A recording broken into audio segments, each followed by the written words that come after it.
We are time to get rocking and rolling. My name is Dave. If you are the first time here to the show, sorry you're here. I'm kidding. I'm just kidding. I'm really glad that you're here. And then Perspective Caribbean on YouTube says, sure, man, I can come visit. Barbados, I'm in, man. I'm gonna find you. Thank you. I feel happy.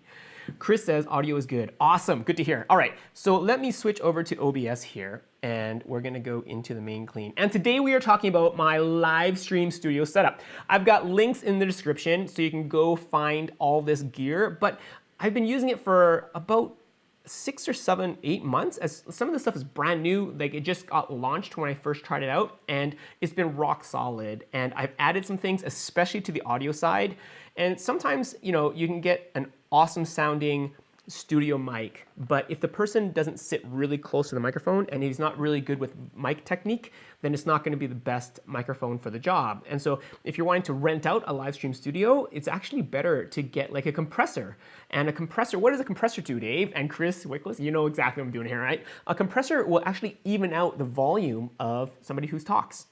So if you've got one guy who's really quiet and one guy like me who's really excited to see you guys and really loud sometimes, then it'll even those two out so that they meet in the middle. So that's really nice. But you're thinking, Dave, what's a compressor and how do I set it?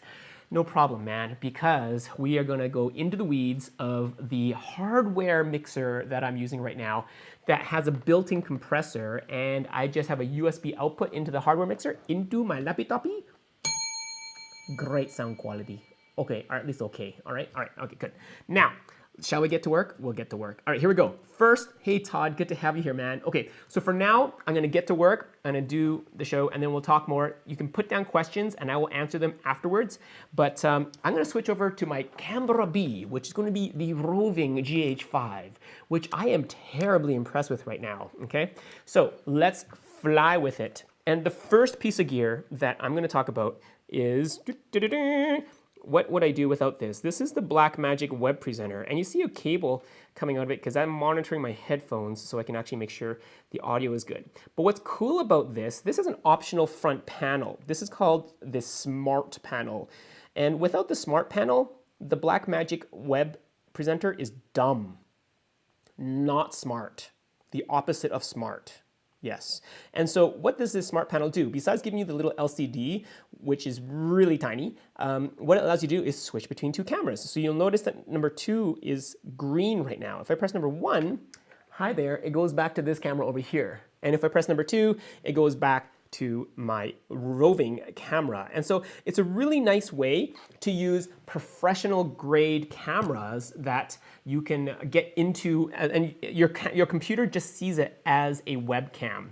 And so it's really digestible. I should note that this is only 720p that the web presenter spits out, but that is actually not a negative because 720p gives you the most reliable live stream signal. So yeah, you could go 4K on YouTube right now, but honestly, I've had so many glitches with YouTube's live stream. It's actually, I've gone live successfully and then the whole thing just disappears on YouTube, which is kind of ridiculous, right? Because, where did my media go? Anyways, okay, so that is the first piece, the web presenter. And right now, this camera that you're looking at right now is my old Nikon D750. And I've got links all the way down. You can just follow the rabbit hole of my gear links in the description. But this is an older camera, 3 or 4 years now, and it is a workhorse. I have 4 of them, and I love them dearly. Great quality for 1080p, and of course, they can rock on. They only have an HDMI output, which is the same cable that you use on your plasma televisions, okay? Now, the problem is the web presenter has one HDMI input. So you can just go a mini mini HDMI into a regular size HDMI cable, and you can have one camera working perfectly and get it into your computer and have high quality, not quite like this because this is a studio, I've got great lighting in here, but you know, decent quality, much better than your webcam, okay? The problem is if you wanted to add another camera. So like I said, I could switch between 2 different cameras, right? And so the second input, or another input on this Blackmagic is SDI, which is it's a BNC connector, which is a pro standard in the industry. So if you go to the television stations, they'll be using these BNC connectors, right? And so what's it got to do? You have to buy a little converter, and they're called microconverters, and thankfully they've just gone down in price, right? And so you can get them for probably about $60 Canadian, or I think it's about $40 American now, and it converts an HDMI cable like this Nikon that you're watching right now into an SDI signal, which can go into the Blackmagic. The other benefit of using this microconverter is the fact that you can run much longer cables over the SDI cable versus an HDMI cable. And so you can buy 25-foot cables, no problem. Whereas if you're trying to push more than 15, 20 feet on HDMI cables, you will risk a lot of degradation in signal and maybe just dropouts, or maybe just won't work at all, okay? So I should note that that little microconverter I recommend, it's in the links, it does need power, and so you need to have a USB power outlet close by to power that little thing. But it's tiny, it's rock solid, and you can just depend on it, so awesome. Okay, one other caveat, that is for 1080p. I am not streaming 4K cameras. My Nikon D750s can't even shoot 4K. All right, let's move on. The next piece, now we've got our camera into our computer, right? So the Blackmagic Web Presenter does a great job of doing that. The second thing is audio, okay?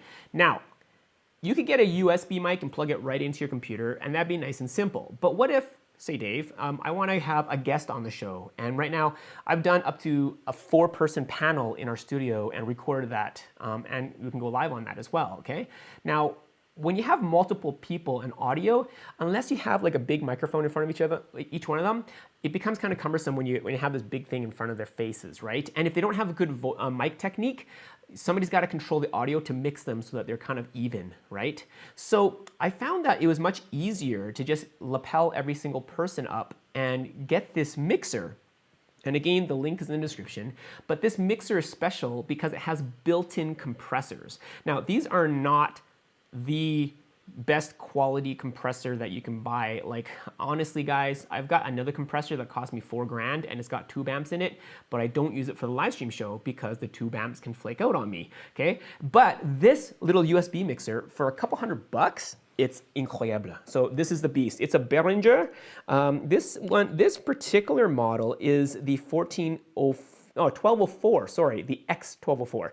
And it's got a bunch of stuff that I will never use, including the effects, okay? But what it does have, I'm gonna zoom in here for you guys and hopefully get this in focus sooner or later. This manual focus is kind of wacko here. Right there. I'm on channel number 4 right now, and you can see that that light's going on, and that means that the compression is active. And so it's taking my vocals and saying, yo, you're too loud, and it's bringing those down. So I recommend this little knob here. All 4 of these, it's got 4 microphone inputs here, as you can see. And all 4 of the mic inputs have the ability to, they have a built-in compressor. Genius. Now, setting-wise, try it between 10 and 12 o'clock and see what you like to hear. If you go any more than that and it sounds a little bit unnatural and you get some pumping and breathing and a lot of room noise as well. But I find that that USB mic or USB mixer has been amazing for getting high quality audio and automatically leveling the levels for me. Okay, because like in small studios like mine, I am the director, I am the producer, I am the cameraman, and I also am the audio engineer. So I'm also the talent, and that's kind of weird too. But, you know, so if you're trying to do many things at once, we might as well get the technology to work for us and with us. And that's one of the things that I love, having built-in compression in the mixer. Another thing that I should note, that I've got the model that has faders, okay? And I'm a big fan of faders because they're much faster to grab. And you can actually, let's say you had a mix of like 3 different vocals. I can actually grab 3 of them and mix them at once, right? Just by putting my fingers on them. I do have another model that is less expensive in the links that has knobs rather than faders. And that's less expensive because you don't have faders, right? But I do find them cumbersome because each knob you've got to twiddle on its own. You can't just grab a bunch of knobs and move them all at the same time relative to each other, okay? So your mileage may vary, but I do love this mixer, and for a couple $100, it's magnifique. For live streamers like us, this is golden. Now, what microphone do I recommend? I was using my big, awesome condenser mic that I bought when I was in university taking electroacoustic music and dreaming of being an audio engineer. And that's beautiful sounding, like gorgeous. Mwah, and it's a stereo matched pair. So sad. Anyways, but I digress. What I'm using nowadays is easily picked up for, like, I think it's like 50 or 60 bucks in the US, and that is the Rode SmartLav Plus.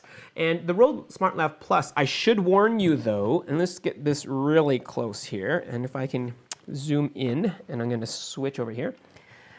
It's this little tiny mic. It's not the best sounding lav mic that I own. I've got the Countryman B3, which sounds better, and also the Sennheisers sound pretty darn decent, the MKE2. But this one is super easy. Let me get this over here.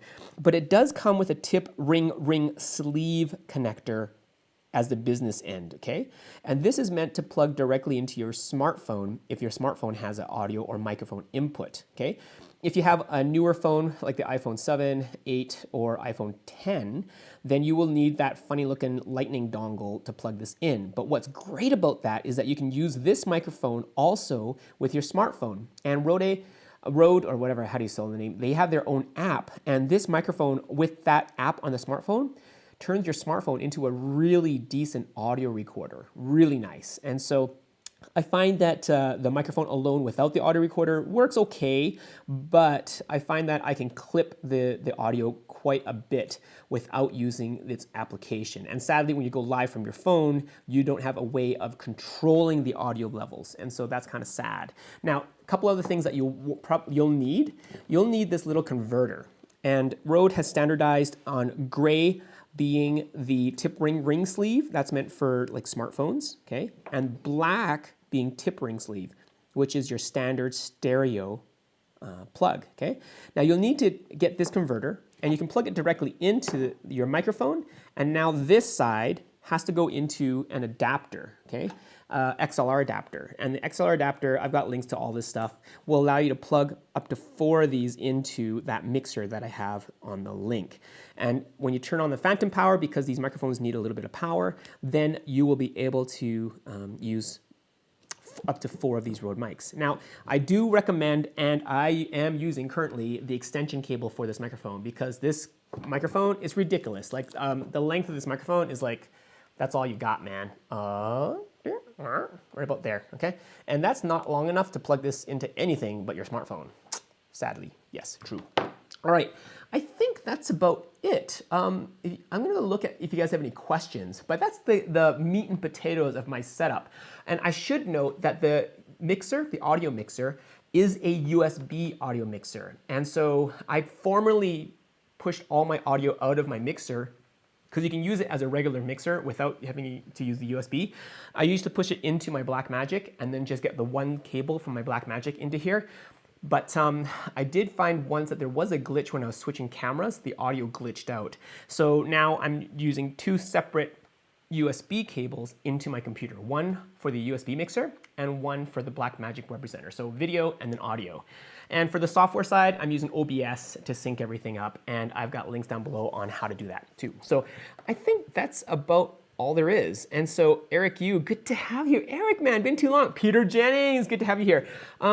If you guys have any questions, hit me up. I do look at the comments regularly as well. And Hiram, good to have you here, man. Hello, hello. No coffee for me today, but we'll join you in some. Awesome, man. Chris says, I'd love to see part 2 relighting. Yeah, man.